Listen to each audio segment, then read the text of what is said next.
Hey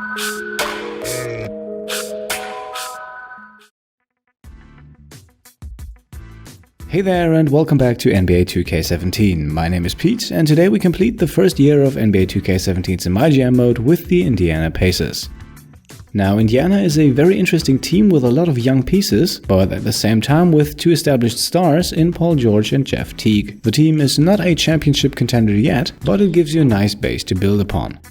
So to get started, let's have a closer look at that base. The star in Indiana is without a doubt Paul George at the small forward, but the team has other players who really have the ability to shine on any given night. The team's B-star, so to speak, is point guard Jeff Teague, who came in from Atlanta and will be your starting floor general. Between him and George, you have a bit of a question mark at the shooting guard, because you could either start Monte Ellis, Rodney Stuckey, Glenn Robinson, or, and this is interesting, CJ Myles. Myles is currently listed as a small forward with the power forward as his secondary position, but he's actually the team's default starting shooting guard. We'll get to the issues at the 2 guard in a minute. Let's complete the starting lineup with a look down low. Here you will likely start with Thaddeus Young at the power forward and Myles Turner at the center. However, it is also possible to exchange one of them for Al Jefferson, preferably Young, with Turner at the 4. Let's have a look at the reserves next, and the bench in Indiana is a good one. You have no real holds at any position, while at the same time no position is completely overloaded. Let's start at the point guard, where Aaron Brooks backs up Teague on an expiring deal and at 31 years old. Behind that, James Young is already waiting to take over Brooks' role on the team, and alternatively Monte Ellis is also capable of playing the point guard position.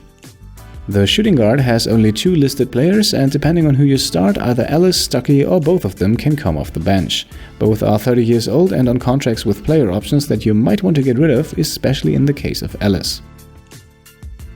The small forward is the deepest position with 3 backups behind George, and next to Myles and Robinson, who are both able to switch to other positions, you have George Niang, who is 23, good at shooting threes, and that's probably it. The backup squad at the power forward and center should likely consist of a mixture of Al Jefferson, Kevin Seraphin, and Lavoy Allen. While Jefferson and Seraphin are both listed exclusively as centers, they are more than serviceable at the power forward as well. Their ratings actually increase when switched to that position, so it's more a matter of who gets the playing time, as you will probably not be able to split significant minutes between all 3.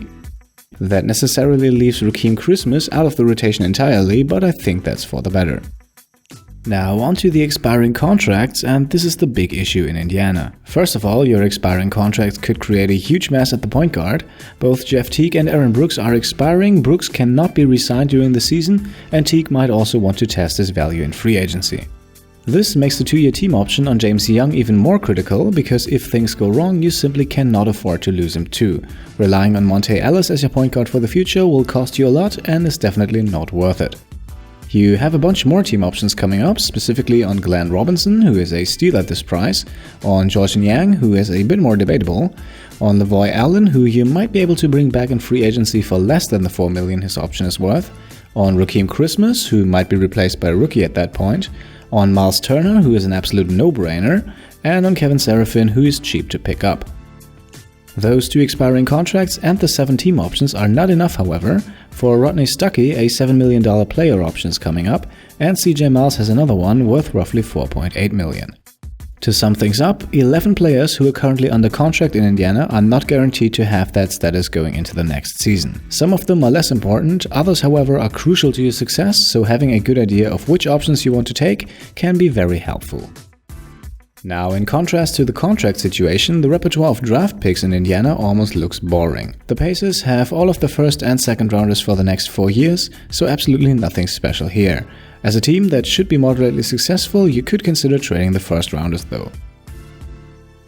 Last but not least, cap space, and despite having a pretty nice roster, the Pacers have managed their cap space well. With $5.3 million left until the salary cap is reached, they could potentially sign a free agent or take on a bit more cash in a trade. The cap for next season is listed at $39.4 million, however that does not include contract extensions, team or player options. In a scenario where both Stuckey and Myles exercise the player options and you take the higher value team options for Turner, Seraphin, Allen, Robinson and Young, this would leave you with about $17 million to spend on free agents and with at least 2 roster spots to fill if you did not re-sign Teague. Now, before we go into the moves, here are, as usual, your 3 key questions that need to be answered going into year 1 with the Pacers. Question number 1. Do you want to invest in Jeff Teague early and re-sign him as soon as possible, or do you want to keep cash flexibility at the maximum and enter free agency with as much money as possible to maybe land another superstar? If re-signed during the season, Teague will likely demand a pretty heavy payday. Although he will probably ask for even more in regular free agency, spending several $1,000,000 on him during the season might cripple your financial flexibility. Keep in mind that a few very high-profile players are entering free agency as well once the season is over, and depending on how you play your cards, you could actually have a somewhat realistic chance at grabbing one of them. Question number 2. Is Rodney Stuckey worth $7 million a year to you? The next player who could potentially harm your finances next season is Rodney Stuckey. With a $7 million player option, he could eat up a sizable amount of your cap space, hurting your chances at grabbing another star. If you don't want that to happen with a guarantee, then trading him would be the best solution. The same is true, by the way, for CJ Miles, although his impact on the salary cap is slightly lower. And question number 3, ask yourself in general, what is your overall direction for Indiana? With the Pacers, you have the opportunity to build yourself a well-balanced contender with a starting 5 of players all rated 80 or above. In George, Teague and Turner, you already have 3 very good pieces in place for that strategy. Alternatively though, you could try to put one more really big name next to George, and I'm talking about a franchise player who's brought to Indiana in free agency. Signing someone like that would however severely impact your ability to give decent contracts to your young guys, so keep that in mind when making a decision. Now, one last thing, as usual I consider a few key players untradeable for the sake of realism in this series. In Indiana, this list has only 4 names on it, and those are George, Teague, Turner and Young, and maybe Robinson as number 5. The rest of the players is simply not good enough, too old or on too bad of a contract to give them a no-trade status. And now let's get into it. Here are your 3 moves to make in NBA 2K17's MyGM or MyLeague mode with the Indiana Pacers. Move number 1. Trade away Rodney Stuckey. Stuckey has potential to be the main reason for problems in the offseason, as he will likely not turn down his $7 million player option, and that is exactly the amount that can make or break your chance at a high-profile free agent. And keep in mind that Jeff Teague also belongs to that group. With a bit of planning, Stuckey can be made pretty much obsolete on the Pacers roster too. Let's narrow that down, starting at the point guard. Here, Teague is set as the starter, with Brooks the backup and Young likely stepping into that role next year. No need for Monte Ellis, who can therefore play exclusively at the shooting guard. At the small forward, things are also pretty much set. George will start with heavy minutes and either Miles or Robinson will be his backup. That leaves us with Ellis, Stuckey and either Miles or Robinson, depending on who does not back up George for the shooting guard. That's 3 players who are all good enough to play 20 or more minutes, meaning a 3-way split at the shooting guard is not the greatest idea. On the other hand, both Ellis and Stuckey are definitely paid too much to sit on the bench with no playtime, and in Robinson's case, we would deny a huge chance to a 22-year-old prospect who's already better rated than both of them. Now, trading Stuckey away with no replacement whatsoever would definitely leave us a bit thin at the 2 guard. Should someone get injured, we might be in trouble. Therefore, my recommendation is to trade Stuckey away for a shooting guard who will either become a free agent next year, has a team option coming up, or is generally much cheaper than Stuckey. Options include Robert Covington from Philadelphia. He has a $1 million contract with a team option of roughly the same value. His 73 overall means that you're not making the team any worse. He is 5 years younger than Stuckey and able to play the small forwards, so in the case of an injury to Ellis at the shooting guard, both Miles and Robinson can fill in. Another option would be Wayne Ellington from Miami. He has a $6 million contract with a team option of 6.3, making him not necessarily cheaper than Stuckey, but providing you with the choice of whether or not to keep him on board for 1 more year. As a shooting guard, Ellington can step right into the rotation, he might even start, or you can ban him to the end of your rotation behind Ellis and his backup. A bit more outside the box would be Sergio Rodriguez from Philadelphia. He could become your starting point guard and you could rotate Teague over to the shooting guard. Keep in mind that Teague is by far the better player and you should probably adjust Rodriguez to Teague and not the other way around. If you don't want to bring in someone who you feel forced to give minutes to, then CJ Watson from Orlando is probably a good choice. His 70 overall rating does currently not justify a spot in Indiana's rotation, but should things get rough, he could step in at both guard spots. Once the season is over, decline his team option and the money is all yours. Now, I went with Stuckey and a second rounder for Ellington and a second rounder, and I made Ellis the starting shooting guard backed up by Robinson. That means no minutes for Ellington whatsoever, but you could of course always try the 3-way split. Move number 2. Re-sign Jeff Teague if possible and only if you don't want to go after another big-time free agent.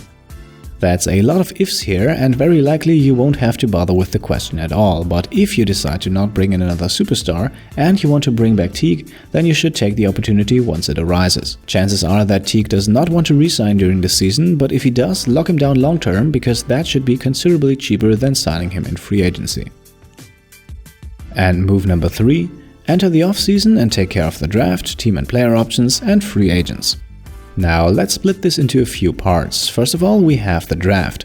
You have no glaring need at any position, so I would go with best available at your draft spot. If your draft pick falls too low and you are only left with players rated in the mid-60s with low potential, consider trading the pick for one in the next year. Up next are the options, and at the bottom of the list you will more than likely see that CJ Miles has taken his player option worth $4.77 million. If you kept Stuckey, the same will be true for him. Now for Miles, don't worry about it too much, because that salary is a good deal for him. In terms of team options, you should absolutely take the one for Turner. That is really a no-brainer. Seraphin, Robinson and Young are worth bringing back too, as they will all get only about $1 million per year. Lavoy Allen's option should be declined, however, as he is willing to come back for cheaper than the $4 million his option is worth. If you sign someone like Ellington, for example, to get rid of Stuckey, then of course do not take his option, as that would completely negate the purpose of the trade. Niang and Christmas can both be declined. Focus on the free agents first, and if you really want them back, a minimum deal at the end of free agency will do the trick. You should now have a bit over $25 million in cap space, depending on whether or not you drafted someone. If you did not, then that value can approach $28 or $29 million easily. That should be enough to bring in a high-caliber free agent, and that can either be Jeff Teague or someone different, although the options are somewhat limited. Players like Durant or Hayward both played a small forward and would collide with Paul George, while Durant is probably also too expensive. If you can afford Curry, then go for it, although he might also be out of range. Now Chris Paul seems interesting at first, but he's also 32 years old and a bit of a gamble with a long-term contract, if you can afford one, but he is still significantly better than Teague. The same is true for Kyle Lowry, who might also be outside of your price range. Millsap and Griffin are realistic possibilities salary cap-wise, although they fill a need that you don't really have and leave you with a sizable hole at the point guard. Your best bet aside from Teague is probably Drew Holiday, who is a bit lower rated but also 2 years younger. In the end, the decision is of course up to you. I stuck with Teague, but Holiday is an absolutely fine choice as well. You should now hopefully have a bit of cap space left and at least one, maybe even 2 or more roster spots left to fill, and you could probably use a combo guard as a backup for injuries or another big man, also more as a safety measure than as an actual rotation player. All of those players can be on the level of minimum contracts, however, and you should now be able to enter the next season with your new team. And that's it. Those were my 3 ideas for moves to make in year 1 as the GM of the Indiana Pacers. As always, let me know in the comments below how you would handle the Pacers in MyGM or MyLeague. Leave a thumbs up if you like this video and want to see more, or if you simply want to support the channel, then click on subscribe. Up next are the Clippers, followed by the Lakers, but until then I can say thanks for watching and I'll see you next time. Cheers!